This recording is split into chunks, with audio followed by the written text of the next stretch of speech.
detrás del mundo infinito que es la mente del hombre, entre las estrellas que cubren el cielo o en el perfil gastado de las viejas piedras, existen verdades escondidas, otra realidad que apenas vemos.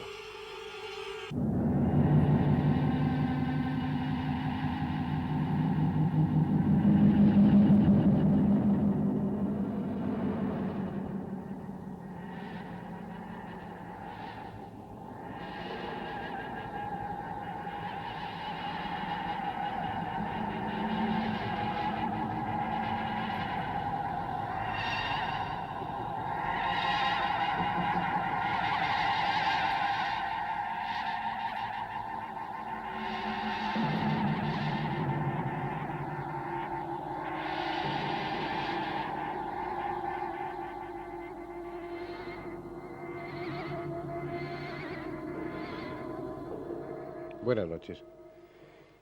¿Quién no ha oído hablar de la telepatía? La telepatía es uno de los temas probablemente más asequibles de los muchos que componen la parapsicología. Es el más asequible por varias características. Es un fenómeno casi constante, es perfectamente identificable en el laboratorio y además, lo que es importante, es una capacidad que puede desarrollarse con el adecuado adiestramiento. Afortunadamente, la telepatía está aceptada universalmente. Es un fenómeno lo suficientemente difundido que ya nadie o casi nadie lo discute. Y si alguien lo discute, si alguien no cree, es porque no está informado o simplemente porque le apetece no creer en ello. Buscando una definición clara, la telepatía sería la comunicación del pensamiento entre dos personas sin emplear los sentidos habituales. Una comunicación mente a mente, cerebro a cerebro, que con frecuencia se produce de una forma espontánea. Ustedes han oído contar muchos casos como este que les pongo por ejemplo. Imagínense un coche a alta velocidad, una carretera mojada, una curva, un accidente y un hombre que súbitamente, de una forma impensada, no prevista, muere. Justo en ese instante, a kilómetros de distancia, la madre de esa persona, por ejemplo, se despierta de su sueño, se despierta tremendamente angustiada justo en ese instante y con la sensación de que algo le ha sucedido a su hijo, algo muy grave. Estoy seguro de que han oído ustedes relatar historias de este tipo, puesto que son muy frecuentes y constituyen una de las formas habituales de la telepatía espontánea. Una forma que necesita de, pienso yo, que de dos circunstancias. Una, el estado de relajación, como significa el sueño, por parte del receptor, y otra, una situación extrema de angustia que dé al impulso telepático, a esas ondas, a ese impulso, una fuerza tal que pueda cubrir la distancia e incidir sobre el inconsciente de la persona que duerme para despertarla. Sin embargo, este fenómeno que es tan corriente, tan frecuente, no ha alcanzado aún ninguna explicación racional por parte de lo que constituye la llamada ciencia oficial. En efecto, este fenómeno se da con cierta frecuencia en psiquiatría y ha sido estudiado en todas sus variedades. Yo personalmente he visto algunos casos de este fenómeno. Es de todos conocido lo que se produce, la comunicación que se produce entre los hermanos gemelos, en los cuales un hecho de este tipo acaecido a uno de ellos es conocido instantáneamente por el otro. Yo pienso que, aunque esto ha sido estudiado por la psiquiatría y por la psicología, realmente hasta la fecha no hay una explicación convincente de por qué se produce este fenómeno. Entonces pienso que debe haber alguna forma de comunicación, sobre todo en personas allegadas familiarmente y sentimentalmente, debe haber alguna forma de comunicación que escapa hasta ahora a nuestros intentos de comprensión. Estos casos de telepatía espontánea son más frecuentes entre personas que están unidas familiar o afectivamente Y en un caso extremo, como se ha estudiado con detenimiento, esta telepatía, esta comunicación, es realmente asombrosa en el caso de los gemelos univitelinos. Pero este es un problema muy específico, muy especial. En definitiva, se trata de transmitir de cerebro a cerebro, de mente a mente, ideas, números, colores, sentimientos, establecer una comunicación. El primer problema que debemos de abordar es si esto es siempre así, si esta telepatía es siempre de una forma espontánea, ocasional, o si es algo que está implícito de alguna forma en la condición de ser humano, de ser pensante. ¿Es patrimonio de unos pocos o es algo que se pueda extender a la mayoría de las personas? Realmente el caso es si ustedes pueden tener capacidad telepática. Esta especie de desafío fue lo primero que se planteó en la parapsicología, el poder establecer y el poder encontrar una forma, un mecanismo de comprobación para ver si esta capacidad paranormal está presente en unas cuantas personas o es extensible a una mayoría. Y en su caso, si está presente en una mayoría, poder determinar hasta qué punto, de una forma cuantitativa también, hasta qué punto esa capacidad existe y por tanto plantearse si esa capacidad puede desarrollarse o no. Se trataba pues de encontrar un método sencillo, un método factible, que sin grandes problemas, que sin gran desembolso, que sin grandes medios, permitiera de una forma fácil, de una forma sencilla, obtener esa información, si una persona tenía o no tenía capacidad telepática. Hablando de estos sistemas, hablando de estos métodos, sin duda el idóneo, por lo menos en un principio, ha sido el de las cartas Zener. Los estudios de percepción extrasensorial se realizan en laboratorio utilizando unos símbolos estímulos que son los que ven ustedes aquí.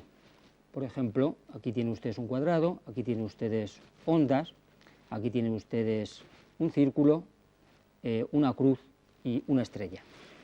Bien, estos símbolos tipificados son los que les sirven a la gente para memorizarlos, fijarlos en su campo de la conciencia e intentar transmitir a través de lo que hemos denominado canal psi, un canal de información que vincularía al agente y al percipiente, de modo que este último, el sujeto sensitivo, el paragnomo, fuera capaz en cada momento de percibir la información de estos mismos símbolos. Generalmente en los laboratorios se empieza por seleccionar a una serie de personas que generalmente suelen ser estudiantes normales. No piensen ustedes que se trata de especialistas, de verdaderos sensitivos. Los estudios estadísticos realizados por la Escuela de Rain empiezan simplemente con una selección. Ahí pueden ver ustedes una serie de señoritas que están siendo encuestadas por el laboratorio Rain. Generalmente los laboratorios actuales que realizan este tipo de estudios suelen ser muy sofisticados. Por ejemplo, vean ustedes uno de estos laboratorios, un esquema de unos estudios. Pueden ustedes apreciar en la cámara izquierda cómo un agente sentado ante una mesa va pasando los símbolos Zener, que son al mismo tiempo fotografiados, mientras el percipiente en la cámara derecha, muy vigilado, muy controlado, para que no exista otra forma de canal espurio, de canal secreto, que pueda, como contrahipótesis, explicar esa percepción extrasensorial.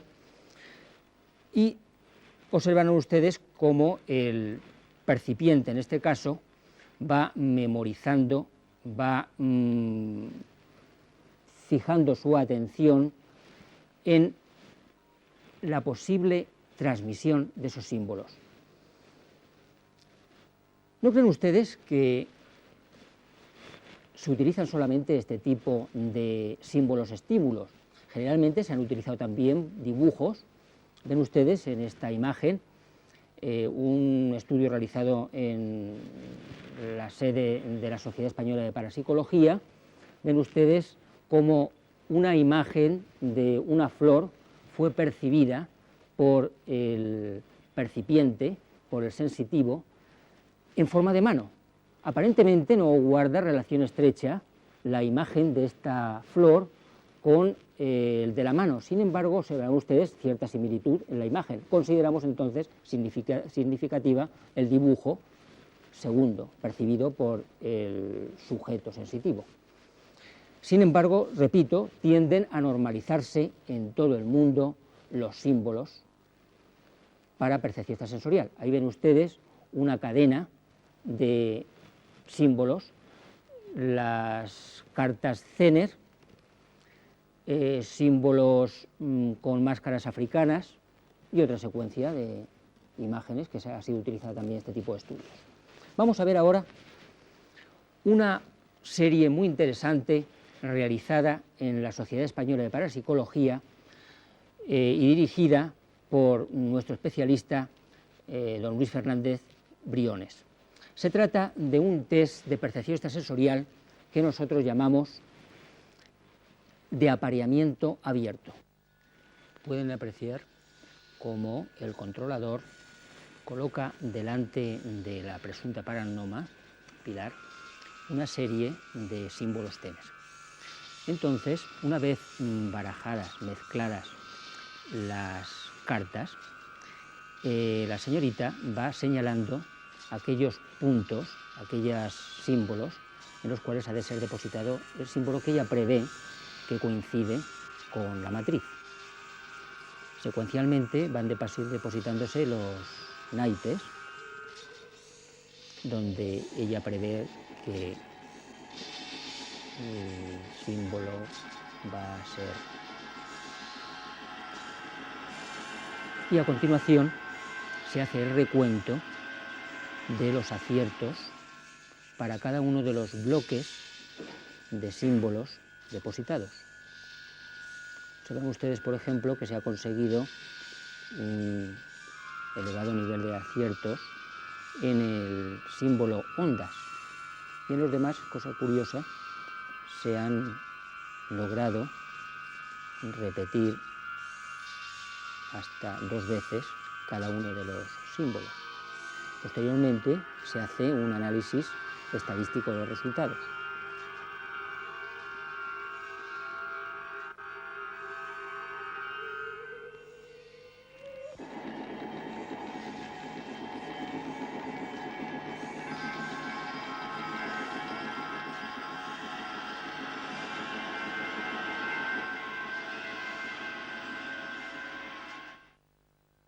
Como ven, es una forma bastante sencilla de evidenciar este fenómeno. El trabajo con las cartas Zener, los experimentos realizados con este método, están totalmente extendidos. Prácticamente en todo el mundo se realizan experiencias de este tipo. Probablemente donde con más intensidad y con más abundante material se vienen realizando sea en la Universidad de Duke por el profesor Rhine. El caso es que hay tal cantidad de experimentos realizados que se han podido sacar una serie de consecuencias muy sencillas, las que vamos a exponer aquí, pero en cierto modo significativas. Lo primero es que esta capacidad paranormal está con más o menos intensidad frecuente en muchísimas personas. No es un fenómeno extraño que sea propio de superdotados y que sea exclusivo, por tanto, de unos pocos, sino que está extendido a mucha gente realmente. Después, lo primero que se comprobó es que si se prolongaba demasiado tiempo el experimento parecía una especie de fatiga. El número de aciertos iba decreciendo en relación con el tiempo que se estaba empleando en el experimento. Si la sesión se prolongaba más tiempo del debido, los resultados iban decreciendo. Es pues consecuencia el desprender de estos experimentos que es necesario el estar con el cerebro fresco, por decirlo así, e interesado sobre todo en el problema, en el tema que se está tratando. Si se pierde el interés, decrece el número de resultados positivos. Es importante también un estado no muy especial, pero sí suficientemente idóneo para realizar el experimento. Una relajación y una atención. Y lo que es más importante, lo que se ha podido comprobar a través de las cartas Zener, es que este fenómeno, esta capacidad telepática, es algo que, como cualquier otro de los 5 sentidos normales, puede desarrollarse, puede adiestrarse con el uso. En las experiencias, ya saben ustedes que para que se llegue a un resultado que se pueda evaluar, hay que hacer un número de experiencias muy elevado para aplicar después los métodos estadísticos. Se ha visto que a medida que el número de sesiones aumentaba, es decir, se cogía una pareja o una persona con capacidad aparentemente clara, receptiva, y a medida que los experimentos iban progresando, esta capacidad iba aumentando, lo que puso en la pista a los parapsicólogos de que este fenómeno puede desarrollarse y puede adiestrarse con el uso. Sin embargo, a pesar de lo aparentemente idóneo de este sistema, el de las cartas Zener, no es la única forma de experimentación dentro del laboratorio. Las hay más sofisticadas y, en cierto modo, más directas también. Pero tengan ustedes en cuenta que una serie de factores inciden de una manera radical en la fenomenología de la percepción extrasensorial.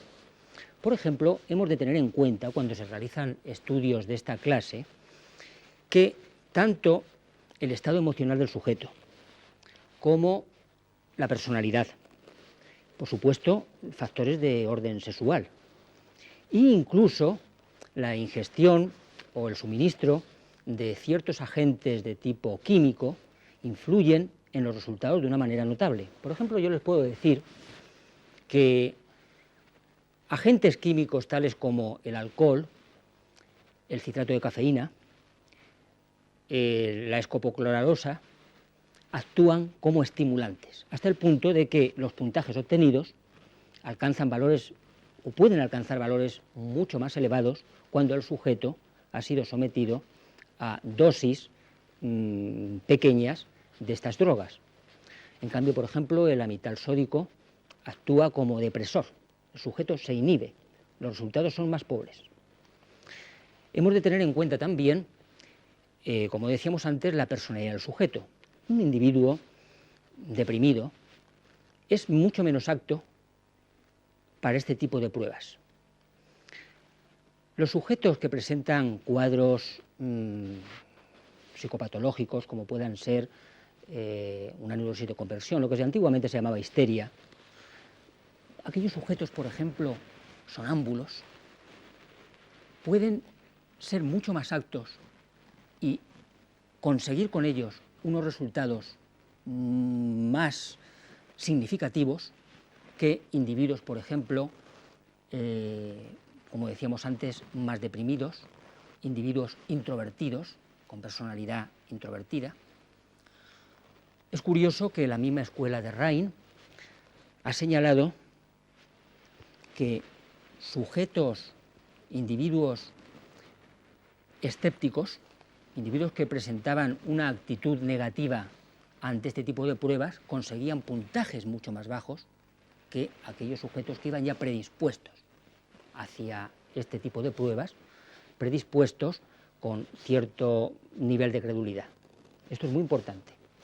Pero es que además, cuando se realizan experiencias de esta naturaleza, es preciso tener en cuenta una serie de factores de tipo, vamos a llamarlos neurofisiológicos, que pueden, no digo influir, pero sí servir como señales o síntomas de que esa percepción extrasensorial se está desarrollando.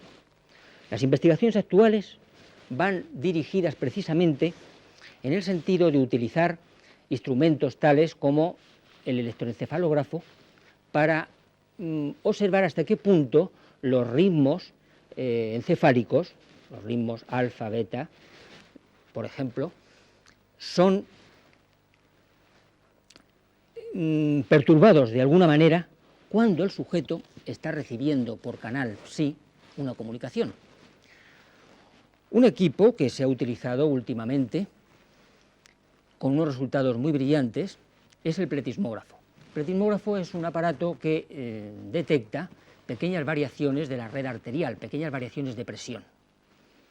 Entonces, ese equipo puede detectar perturbaciones muy pequeñas en la presión sanguínea que nos demuestren que el sujeto está en ese momento recibiendo un mensaje a través del canal de percepción extrasensorial. Asimismo, se han utilizado aparatos para la detección, por ejemplo, de la respuesta psicogalvánica de la piel, que en resumen consiste en valorar la resistividad, la resistencia eléctrica de la epidermis cuando se producen estados emocionales que pueden ser perfectamente inducidos por esa percepción también. Todo esto hemos de tenerlo en cuenta cuando realizamos esta clase de estudios. Vamos a presentarles ahora un proceso muy interesante de estudios realizado en la Sociedad Española de Parapsicología, bajo la dirección de don Luis Fernández Briones, con un equipo electrónico, cuyo esquema vamos ahora a presentar, en el que ustedes observarán que está formado por 3 módulos, 2 terminales, 2 equipos terminales, uno para el agente, otro para el percipiente, es decir, para el sensitivo, conectados a su vez a un equipo central que dirige o controla un psicólogo o un miembro de la Sociedad Española de Parapsicología para realizar este tipo de estudios. Este aparato ha sido diseñado por don Manuel Marco Pellegrí y vamos a ver ahora el proceso de análisis por medio de este sistema. Uno de los controladores mezcla los símbolos estímulo, de modo que el agente pulsa un botón del equipo terminal. En ese momento se recibe la comunicación por parte del equipo de control y aquí ven ustedes a la percipiente que intenta adivinar, señalar cuál es el símbolo recibido. Si ha habido acierto, el controlador lo anota en una planilla. Sigue la secuencia de modo que el especialista vuelve otra vez a sacar un símbolo estímulo, vuelve a pulsarse el botón en el monitor correspondiente y la sensitiva señala cuál es a su juicio el símbolo marcado. Está señalando en ese momento onda, como ven ustedes, y el controlador continúa así toda la serie.